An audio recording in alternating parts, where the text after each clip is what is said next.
Good afternoon, everybody. Thank you for coming down to the World Culinary Showcase, sponsored by Vitamix. We're so glad to have you all here. And I know I see a lot of students in the audience today, so we want lots of questions for the chef. Welcome. We have some fabulous people here at our chef table. It is Michelle, Michaela, and Malik, because we only pick people with M's. No, I'm kidding. But they're going to be here to sample some of the chef's amazing delicious, I'm just looking at all this seafood, yum, plates today. So we're very excited.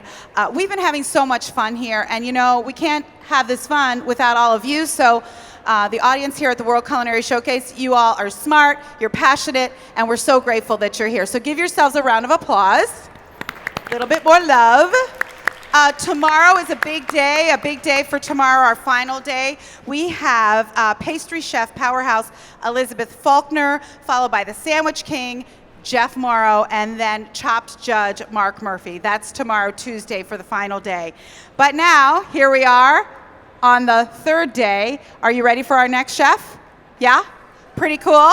He holds such honors as Seafood Champion, Rising Culinary Star of the Year, and Chef of the Year. He is a man on a mission to restore our relationship with the ocean, with the land, and with ourselves through dinner.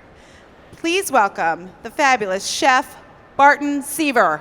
See this ancient riverbed, Here he is. Hi, chef. Hey, welcome, welcome. Hey everyone, how are you? Good afternoon. I am thrilled to be here. Thank you so very much. First off, I want to just introduce my colleague, Brian Tucker. Brian is a culinary instructor down at Decatur. A lot of his students right here. He's got a number of his students here. Woo! Brian and I were sous chefs together way back in the day, down in the trenches, a little 3-star joint up in New York. So, battle scars, he and I, battle scars. So the things I'm going to be cooking today is seafood. Everybody's Midwest treat favorite, right? So, I am from Maine. Not born and raised, actually from D.C., down in the Chesapeake Bay. Spent a lot of my time down on the Chesapeake. Catching fish, eating fish, picking crabs, drinking beer, you know, doing things like that. And now my wife and I live in Maine. And there we are fortunate to have access to some of the world's greatest seafood.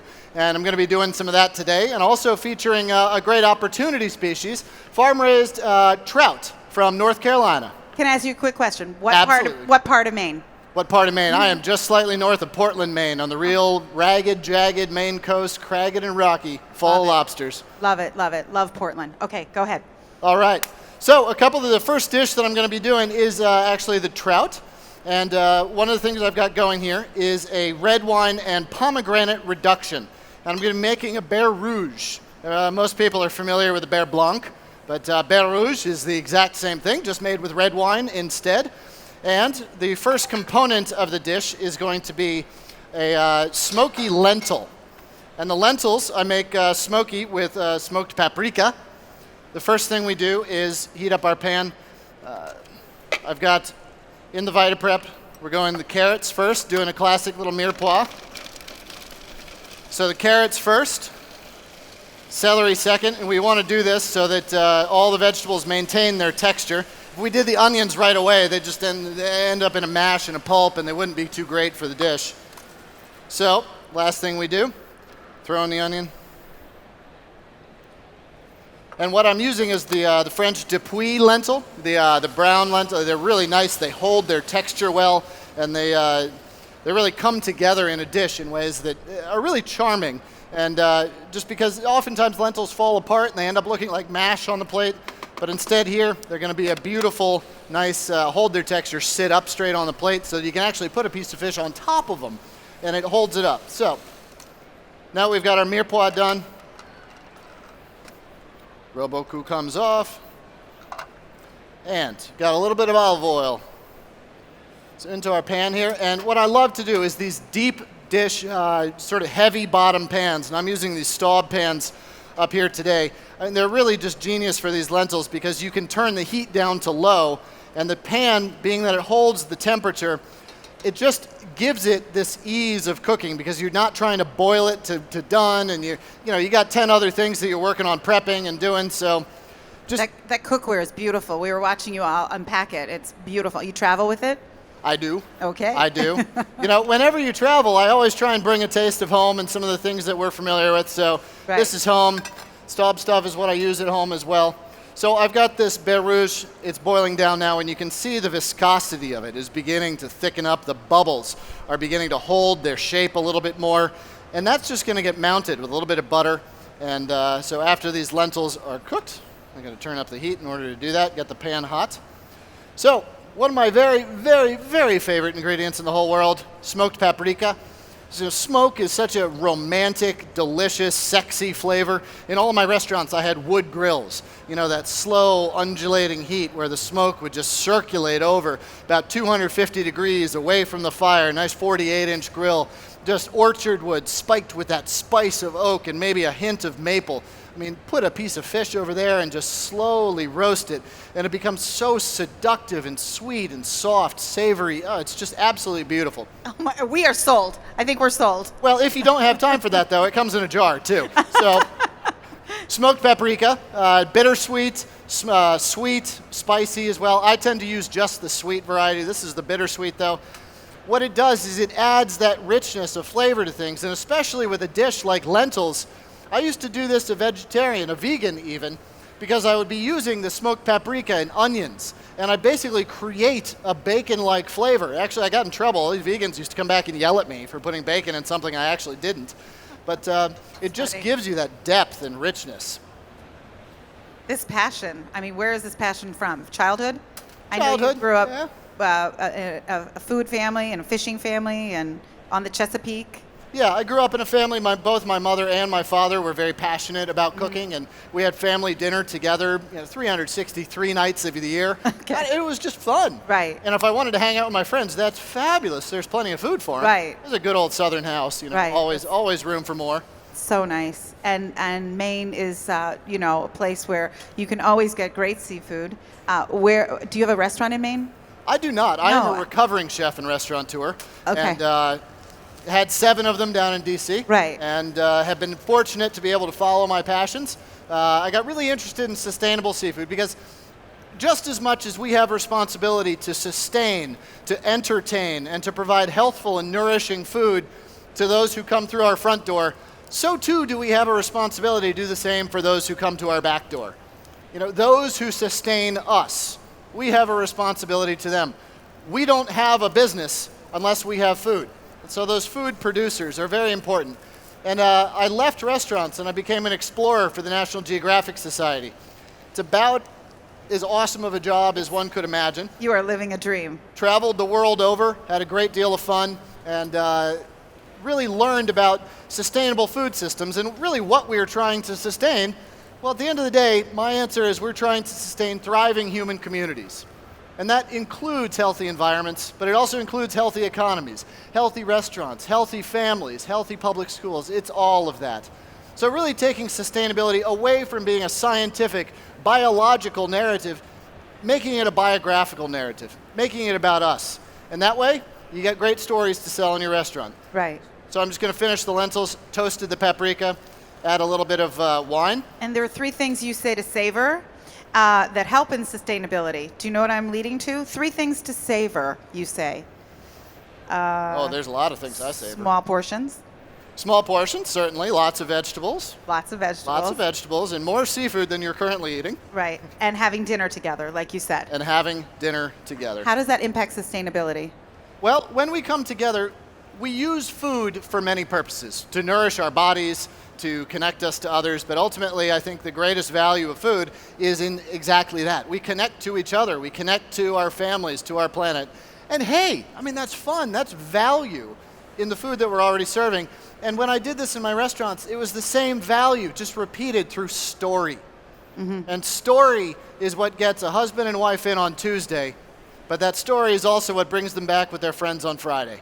And that's just good business. So nice, so true.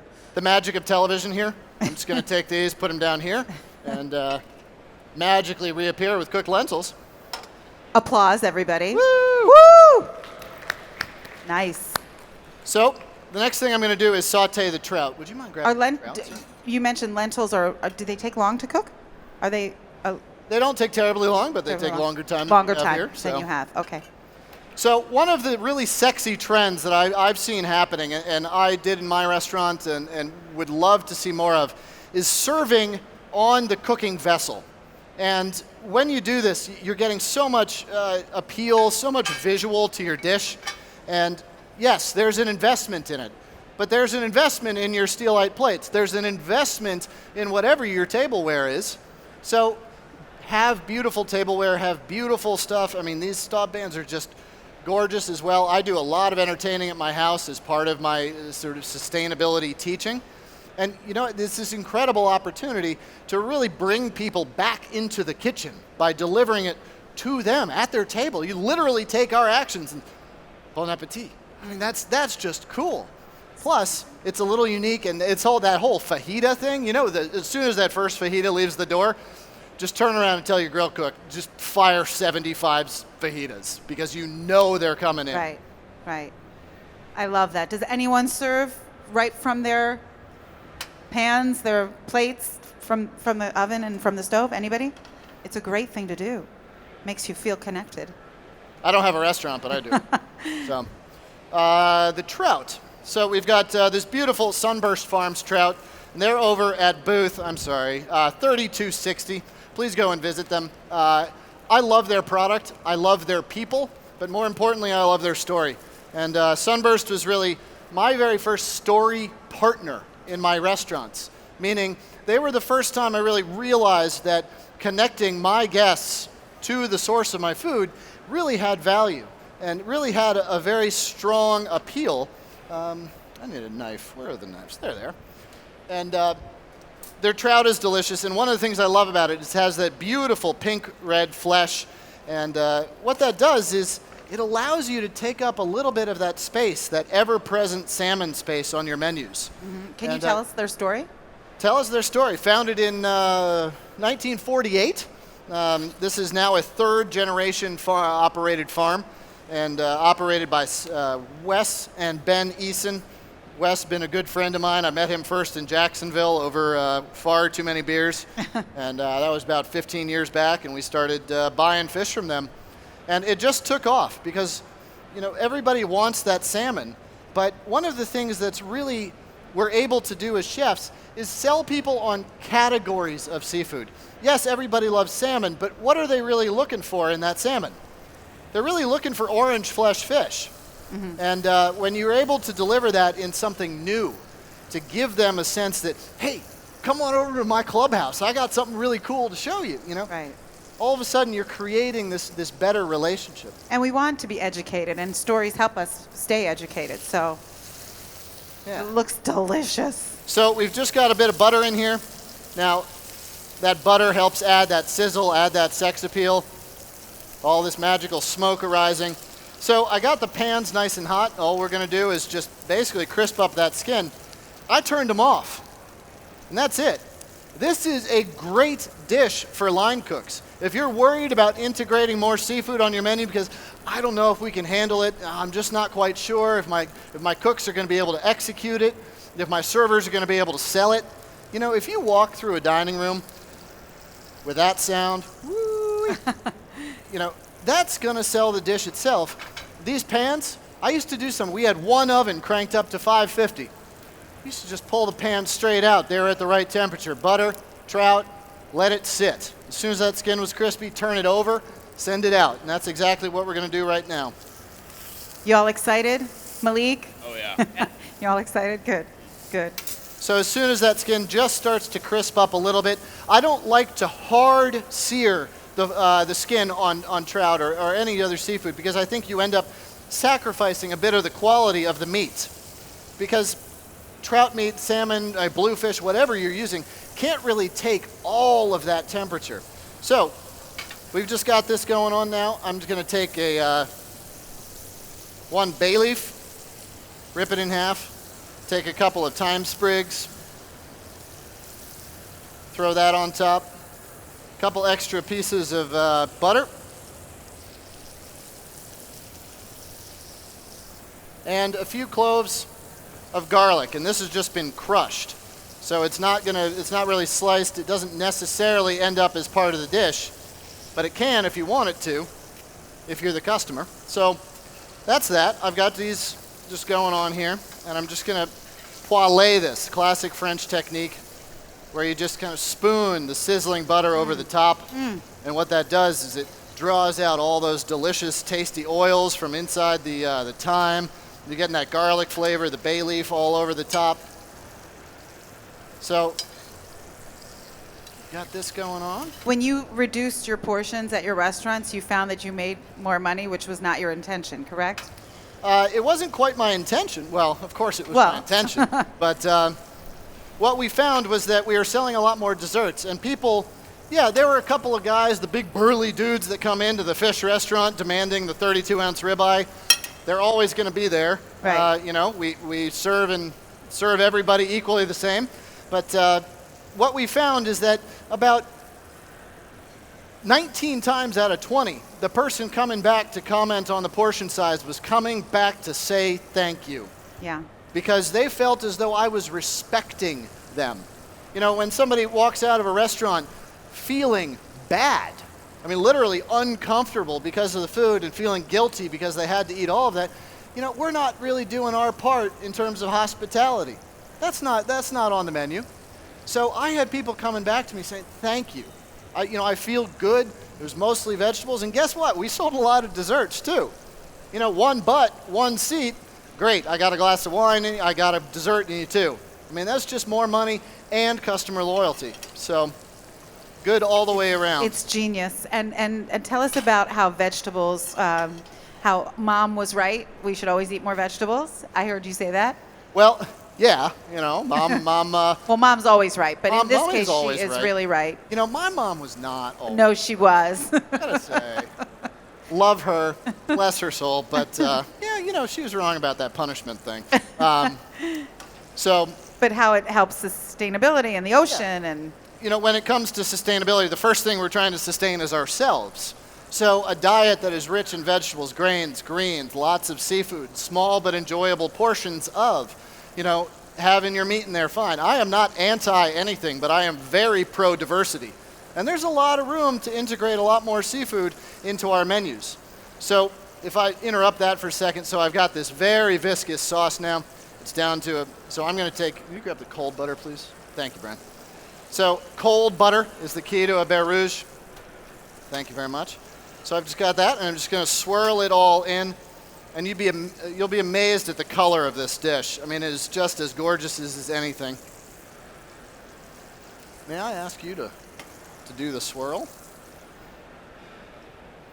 So I'm going to start plating up a few dishes here. Here we go. Here we go. Are you all seafood lovers? Michaela, you love seafood? I've Good. acquired a taste to it recently. Acquired, yes. You were talking about earlier in another demo that you are, you eat like a 5-year-old? Yeah, pretty much. Picky Well, you're eater. about to act all of your age right now eating Yeah. this trout. All of your young age. Malik, do you like seafood? Yes, a Okay. lot. Okay, good. And is it Michelle? I'm sorry. Acquiring a taste for it. Acquiring. Okay, good. Acquiring We're all it about today, to have. fully. Today, yeah. Right on. Okay, so I'm going to be serving these up family style. And that's another great thing to do. You know, when I serve up meat or fish, one of the things, and I write about this in my books as well, if you know, everybody loves the psychology of satiety. I mean, if you put a giant, big hunkin' steak in front of them, people are going to say, you know, Bart, you love me. I know. This is cool. I get it. But you know what? If you put a delicious, slowly roasted, smoked, and smoldered, you know, pre-seasoned ribeye, about 28 ounces down in front of 6 people, guess what? By the end of that meal, they're going to say, oh my God, Bart really loves me. And you know what? They only eat a couple ounces each because they're so satisfied by each bite. And family style really helps you accomplish that because it puts things in a context that otherwise, you know, we get our meal and we kind of sit down to it and that's that. So. And it reduces the meat sweats because you said you had meat sweats, right? Everybody familiar with the meat sweats? Meat sweats. You know, you just eat a little too much and you. This guy, wait, stand up. You got it. That was a great, stand up. You know, the meat Are sweats. you familiar with the meat sweats? Yes, I am. Have you had one today? Nope. Eat more fish and eat your vegetables. So the meat sweats are when you wake up in the middle of the night and your kidneys are just like, not happy with you. So here's this sauce. This is this beautiful red color. The little sweetness, this is pomegranate and red wine. So if you serve a nice family style like this, so you still get the elegant plating, people still feel like they're getting this restaurant pizzazz, and then you put it down in front of them, and the trout. That's a very nice dish that, again, that brings people back into the kitchen with you, makes them part of the process, and just makes you look good too. That's the Since dish. you love stories, I'm going to tell you a quick one, but dig in, and we want to hear how you feel about every bite. Bart, since you like stories, my husband and I have been traveling to Maine for the past 15 years. Maine, the way life should be. That's the slogan of your state, and we agree. Our children have gone to camp there, and this year we're celebrating our 25th anniversary. So where's the sexiest place to eat in Maine? Because we're going to Portland, our favorite place. You're welcome in my house anytime. Oh, stop it. My wife and I would be happy to host you and your husband. The best place in Portland. Oh my gosh! In Okay. Portland? Oh yeah, we're staying in Portland. That's where we go. Okay.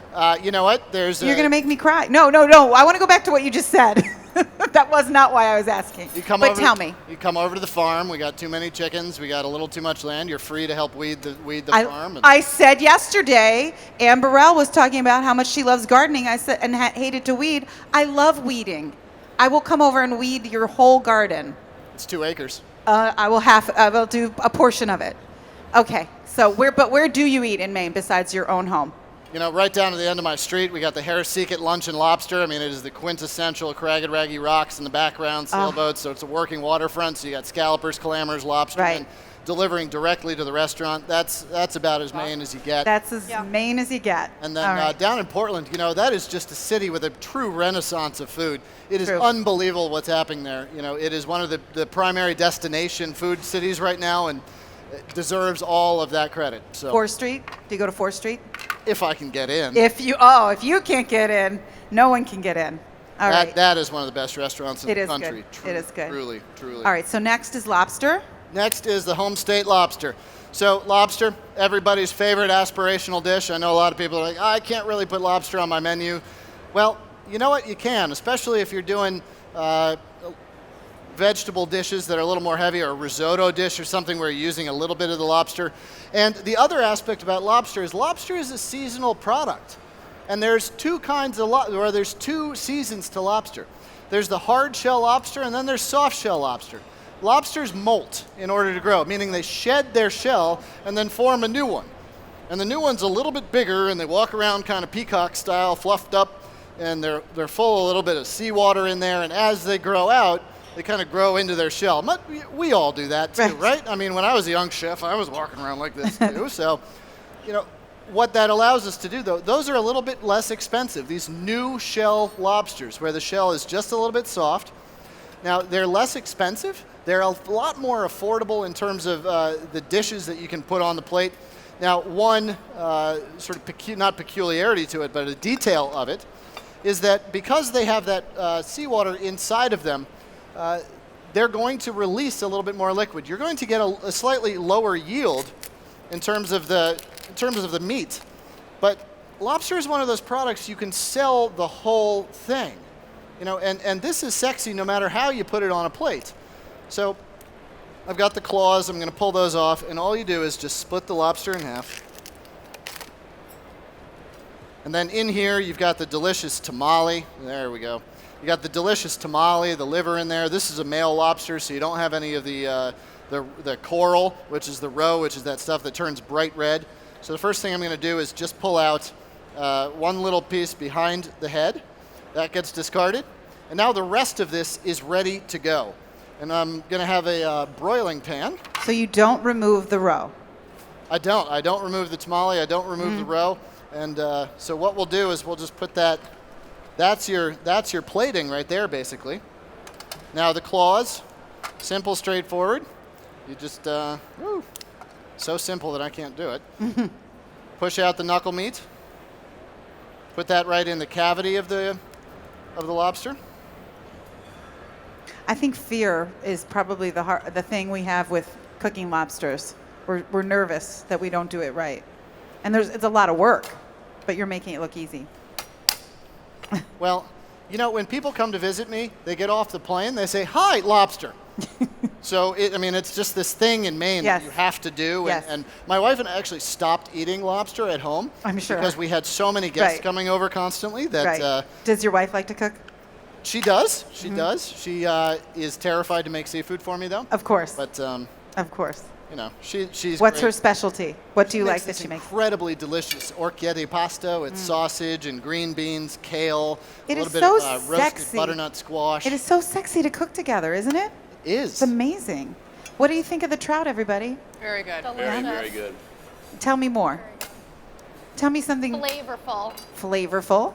Very Malik? good combinations of flavor. Very, Okay. very good. Michelle? I was really nervous, but it's very good. Oh, good. Yay. honest. Yay, Michelle. We want honesty. Good. And Michaela had seconds. Oh, good. With 2 more dishes to come, and she had seconds. All right. And she said earlier she eats like a 5-year-old. So welcome to eating like an adult. Yes. Good. Okay. So that's a very professional move to use the original hands? tongs. It's the most useful tool in an entire kitchen. So I'm going to hand these off to Brian over here. After a while, do you build up a tolerance for all that boil water? Exactly, and then Yeah. you stop working in the kitchen, but you still think you do, and you Oh, do this, right. and then you scream. And you forget. And your wife laughs at you. Right. So that's how that goes in my house. Right. So that's our lobster. And I'm going to be doing a zucchini and sea greens pasta over the top of it. Sea greens. Anybody use sea greens in their menus? Otherwise known as seaweed? Anybody? Nobody? All Oh, right. one person right here. You do? Nice. What do you do with it? Here, I'm coming to you. Stand up.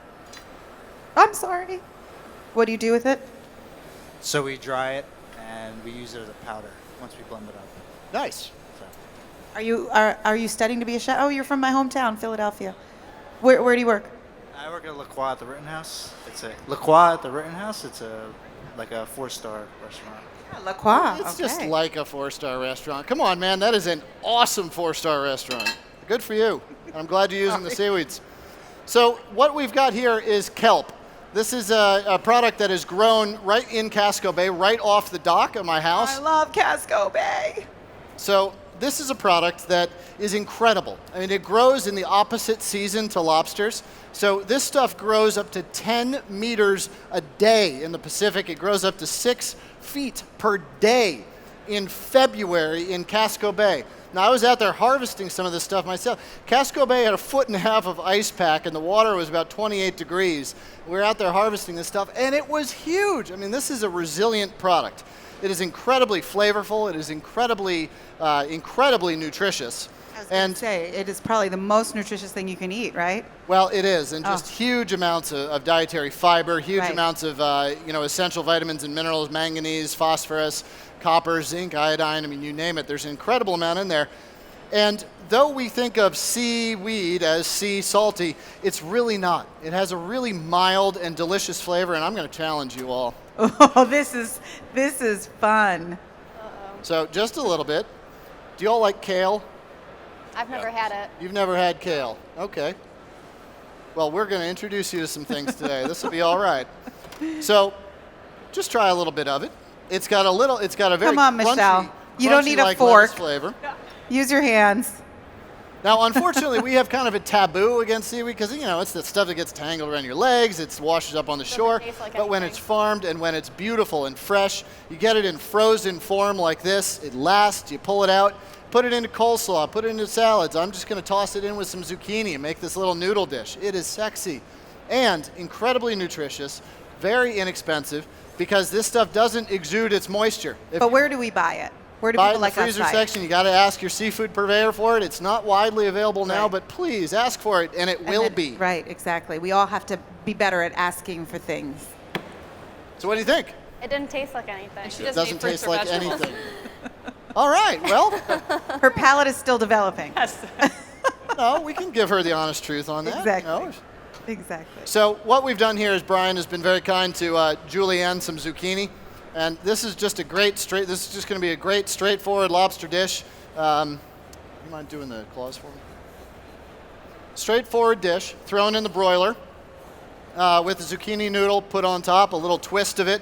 So we're going to put a little Pernod right on the lobster, and then a little bit of the anise flavor in with the zucchini as well. And I've got a piece of garlic here we'll start off with. So any questions from the audience about sustainability or seafood cooking? I mean, other than the species that I have here on stage? Any questions? I have a question. How did you worked on a fishing boat in Morocco, Yeah. in Spain, and how did that impact your work with sustainability? And Well, this is one of those young man kind of stories that I ended up in Africa by accident. how's that possible? Well, I was in Spain, and I meant to get on a bus, and I got on a boat instead. Of just course. kind of got herded through in the sort of half dialect of Southern Andalusia, and just and kind of herded onto this thing. I was like, oh crap! 2 hours later, I'm in Africa, and I decided, well, sure, I'll just stay. Wow. And stayed there for about 7-8 months, and found my way down, hitchhiked down the coast through Rabat into Casablanca, where I was working. Just trying to find something to do. Went up into the countryside, out into the Sahara Desert with some Berber tribe, the Tuaregs, and then made it down to, Essaouira, the arts capital of Morocco, the beautiful white-walled city. And I just found a little job casting nets off the bow of a boat, and it was just awesome. And what I realized then, though, is that sustainability, when we talk about fishing and saving fisheries. I mean, these guys were casting their nets in hopes of catching dinner, not dollars necessarily. And the first fish they caught went to feed their families. And this is just age-old tradition. They've been doing this for, 10, 15 generations even. I mean, it's just an amazing story. So I realized then and there that sustainability is really sort of a humanitarian issue as much as it is about the environment. So I've got these zucchini noodles Great simmering story. down. And that's all just a little bit of butter, a little bit of garlic, toasted it up, just toss them through. Now the salt, as soon as you add the salt, it's going to pull out the moisture from those noodles. And so put in just a little of the, that's a long piece. A little bit I of that. missed how you got those noodles. What did you put them through? How do you do that? Through that. Okay. Right, he's Awesome. got a mandolin right there, the mandolin. small hole. And so just do that. So the last thing I'm going to do to this is off the heat, toss in a bunch of chervil.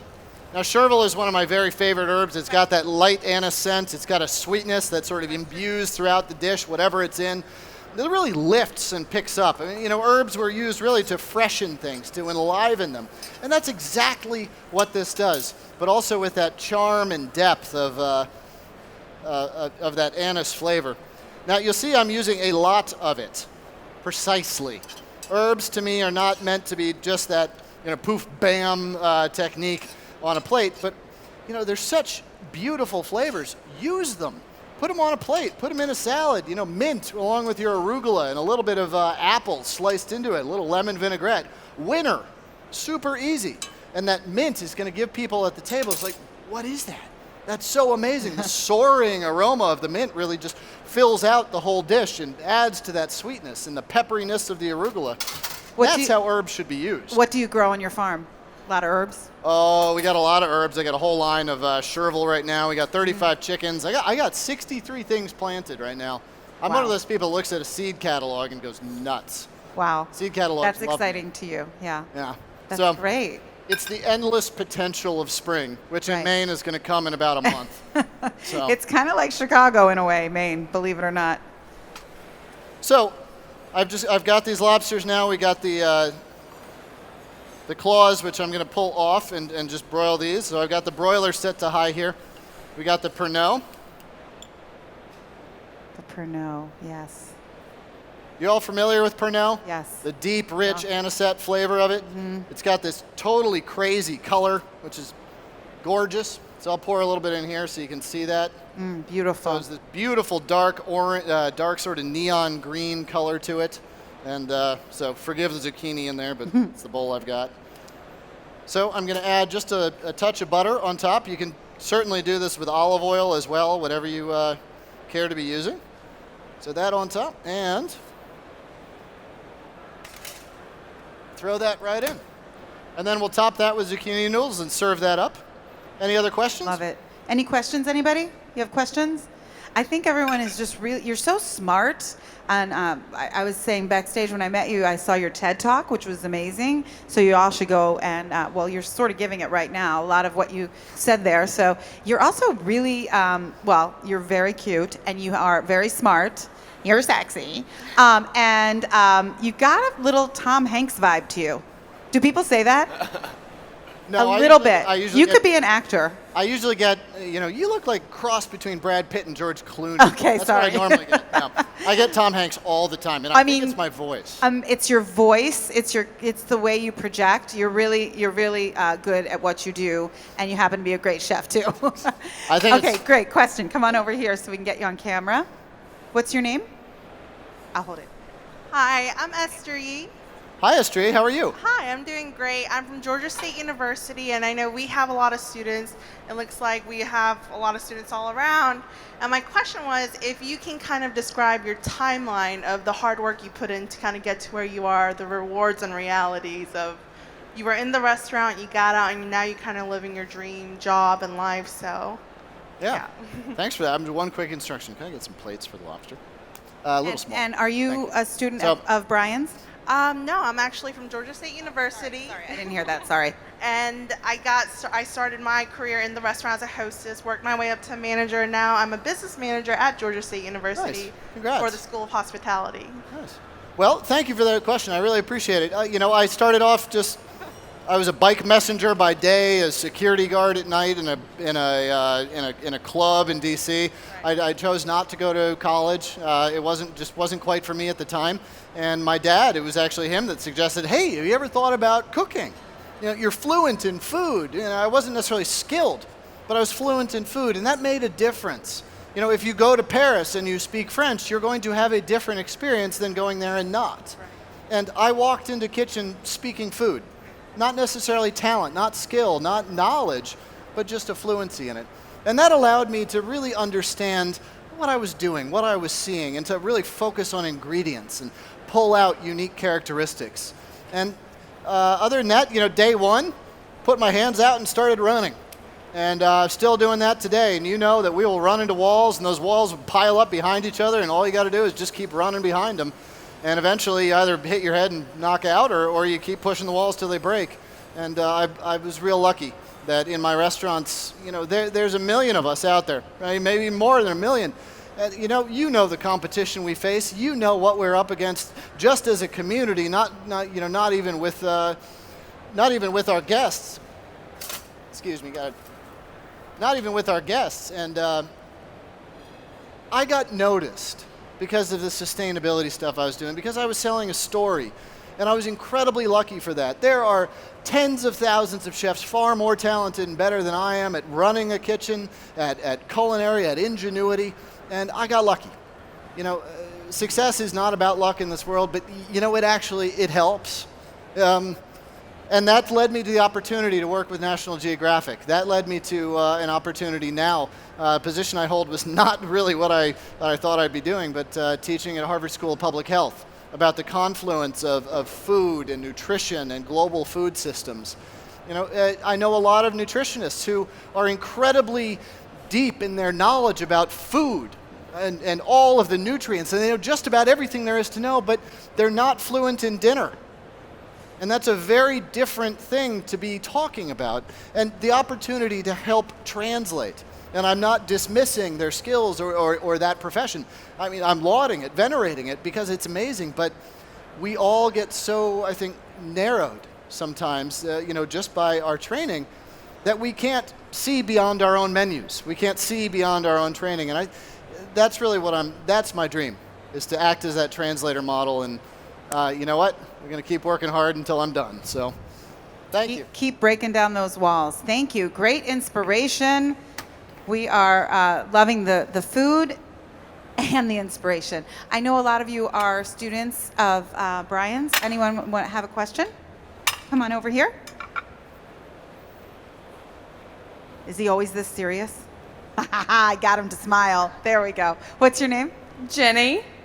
Janny, do you have a question for the chef? I do. I've always thought sustainable seafood, you should eat less because you're trying to sustain the seafood that is in the sea, but you're saying we should eat more. Why is that?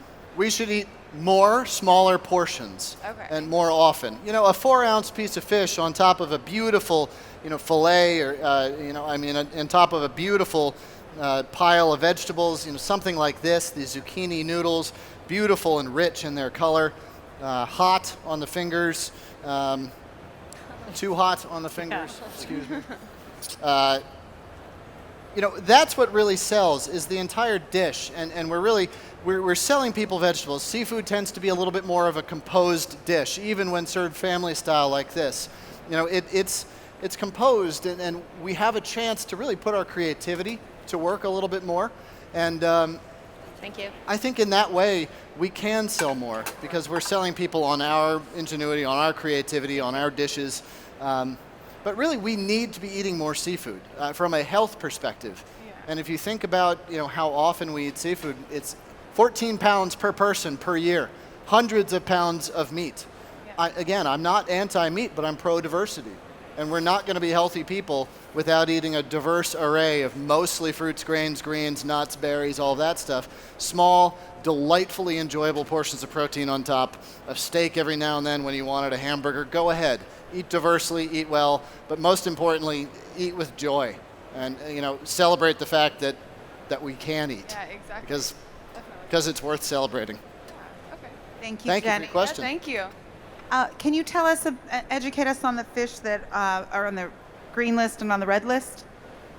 Well, the green list, red list, I think is oftentimes somewhat a little confusing, actually, because it comes down to just yes or no. Mm-hmm. But most systems are always far more complicated than that. Mm-hmm. Hi. Thank Wow. There you go. That So- is pure love. So the plate is a little small here, but that's what you're looking at. These two beautiful fillets of the lobster, the claw right on top, that big beautiful pile of the noodles, and you swirl that around, you cut the lobster in the shell. I mean, it's just gorgeous. You can make this truly a lazy man's lobster by really slicing it up ahead of time, laying it back in there. Just gorgeous, it's easy, and it's fun. That is beautiful. you Applause, go. everybody. That is I do have a question. applause worthy. I have a question. Go ahead, So, Michelle. can I eat everything that I'm saying? Yeah, you got another dish coming, and you just ate Oh, no, one. no, I just so wanna make sure. I would recommend the tail. Don't Okay. eat the shell. Recommend the tail. So you Okay. just cut a couple of slices there. You know what? I can help you out with There this. you go. So all you want to do is just kind of bring your knife This Straight- is my first time. straight down. Oh my gosh! First time eating lobster? I am so proud to be This at is this so exciting. Yeah, I don't know how to Don't eat ask what I either. make for dinner. You've just opened your whole world up. So you do that with the tail, and you just cut it in little pieces and get a Okay. little bit of the noodle on top. Oh, you need a knife? Yeah, got I it? need to borrow it real quick. Michaela's Thank you. being brave. I love it. Wow. So back to the red list, green list thing. I think when it really matters, it comes down to the story you're telling, the story you are selling. And, it must be backed up by rigorous science if you want to achieve sustainable.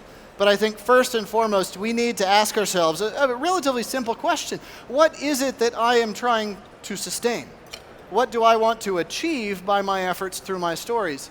And oftentimes will come up, this guy I went to high school with, he's a lobsterman down right on the corner here, and he and his family are having a tough time, and I'd really love to just make sure that he's able to continue in this, that his daughter is able to follow in his footsteps and get out on that boat. Those are the stories in my neighborhood that really matter. Right. If I should be so blessed to have children, they're going to be going to the public school alongside that lobsterman's daughter. Right. My family's success depends on theirs. Right. To me, it's a family issue. It is a community issue. Community. To others, it's all about the environment. So if you pick your story and then you find the science to help back it up, then we end up with a valuable tool for our restaurant and for our menus. Beautiful. Beautiful way to live. All about the community. Vitamin. Just putting the good out there. Chef, we have about 10 minutes left. We've been talking too much. I'm sorry. No problem. You're okay?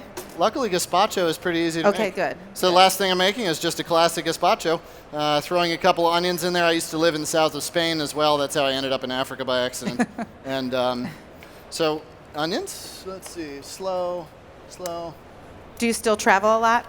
I do. I'm trying to travel a lot less. Obviously, with you know, your new position with National Geographic, Yeah. travel. my contract could have been read quite literally to say go somewhere, do something, and tell somebody about it when you get back. Right. So, it was fun. Right. But I also realized that the best trip I'll ever take is always the one that brings me home, and you know, being able to really love where you are and you know. Right. And it's just nice. I mean, it's nice to go out into the world and then come home and to be sure that's where you want to be. Exactly. So That's awesome. I just got the classic gazpacho ingredients here: tomato, cucumber, onion, a little bit of pepper, red pepper that is. And then I'm going to throw in some unclassical, non-traditional, in other words. So I got a chipotle pepper. This is in the adobo sauce, so it's smoky, sweet, peppery, all that goodness. Sherry vinegar, a nice good punch of the sherry. 1 clove of garlic. And then one of my things, what I love pairing with tomatoes is mint. Mint is my favorite herb. It goes well with everything. Those of you who have a garden know that mint just goes and you can't control it. You know what that's telling you? Use it. Put it in everything. So that's what I do. See, we would normally want to use basil, but no, mint. Mint with tomato. Interesting. So I'm going to need a little bit of water, which I have right over here. Do you like it, Malik? Yeah, I think Yum? honestly I like the cucumbers more than the lobster. It's that good. What? Zucchini? Yeah. Okay. Awesome. Okay, can I have your lobster? If I'll you have share. any leftovers, shoddy on your lobster. Michaela, how's it going over there? It's different, but I like it. Okay. I do. I like it. How many lobster lovers are out here that are about to hijack their seats? I know, right? We didn't know. We didn't know. All right. So gazpacho gets going, and you know what? This is sponsored by VitaPrep, and you know, I'm pleased to be using this machine because you know what? It's just the very best machine there is, and just making gazpachos. I had one of these in my restaurant that I was given as an award. I had it through 7 restaurant openings over the course of 11 years. It's amazing. And it still kicks. I mean, I Right. could put it as an outboard motor on a boat, and it would roll. It does not break. We said earlier that it keeps marriages together because of the ease and the wear out, but it could last longer than your marriage. So, yeah. Maybe not my marriage. Not your marriage. So Your the marriage- last thing we're going to do here is a little panzanella salad. You know, it's a nice little crispy garnish. Panzanella is day-old bread, sort of made into croutons. I'm doing instead pita chips, and just a nice little twist on it. It actually melds into the dish a little bit more. So pita chips, simply crumbled. I got Sunburst Farms smoked trout. It's a delicious little bit of pepper on this one. It's got a nice bite, hickory smoked, and so it's got that deep richness, that sort of angular smoke to it that's a little bit biting. If this were a sauce, it would get you here. You know, remember those old ads for A1? So that's kind of the feeling of this one. And let's see, we're going to be doing the herbs, which are, we got, again, some mint, my favorite one. So tear that up. Where can we find you on social media? Can you give us a shout out for all things Bart Seaver social Yeah. media? I got a card with Okay, it on there. of course you do. Probably the best place to find me is on Twitter and on Instagram, where it's just simply Barton Seaver, BartonSeaver. And there, you know, I eat a whole array of seafoods and all sorts of things. And I like to take photos of them and then do little character sketches of them. So, you know, hey, this is sablefish, a beautiful frozen product out of Alaska. And, you know, it's really just kicking right now. And, you know, something like that. And I'll describe the character of it just a little bit. And, you know, just do that. So Right. you know, I try and make it a little bit educational and all that, and stay away Okay. from opinions and politics because Right. we just don't need that. So Right. anyway, And so are a you little on sherry Facebook? vinegar. Facebook? Can we find you on Facebook? Yeah, I think that's Barton Same. Seaver. Barton Seaver. Okay. Yeah. Awesome. So a little bit of salt, and then we'll just plate up gazpacho. A little bit messy. Now I like the gazpacho to be just a little bit flecked and just a little bit of crunch from the pepper and the onion. Not too much, but just a little bit there. Then we have the salad. And you can hear that if you can. So a nice big dollop of that right in the center. Thanks. And what I love about this is getting to your point, the young lady who asked that question, right? Yeah. This is a high impact way to use seafood. I'm using less than I'm about less than a half an ounce of seafood on this, and yet I'm getting the full sales effect of putting smoked trout on a plate. I'm getting the full enjoyment of it as it just melts and melds into every bite. A little bit of olive oil just drizzled over the top, as is classic for Spain. And there you go. Gazpacho. Beautiful. Smoked Sunburst Farms trout, a little bit of herb salad on top. Round of applause. Beautiful. Thank you. Thank you so much, Chef, for reminding us to be good to ourselves, our communities, our oceans, our dinner tables. You are adorable, and thank you so much. You've taught us so much. You really are so smart. And Brian, you're so lucky that you guys have this great working relationship. It takes a team. It takes a family and all of that. And students, I hope that you've all been really, really, really inspired, and all of us inspired. So thank you so much. You're going to be signing your book after, Where There's Smoke, at the, see, people are already in line, right outside the theater. So go get some more stories from Chef Seaver, who is fabulous and lives in Maine the way life should be. Thank you so much. Thank you. Thank you, audience. Coming up next, we have the host. Oh, I got to get up here. Restaurant Impossible host, Robert Irvine. So come on back and have some fun with us. And if you're going to walk the floor, go check out the Tech Pavilion and Fundamental Studios. These are two really innovative and interactive programs that we have here at the NRA show. And stop by the NRA booth 6600 to learn more about how the NRA can help you on behalf of the food service industry. Plus programs and products that they have to help you with your business. Thank you so much. Come on back here for Chef Robert Irvine. Thanks, you're a great audience. Oh, are you getting sleepy? Wake up. You got to come back. Thank you, everybody.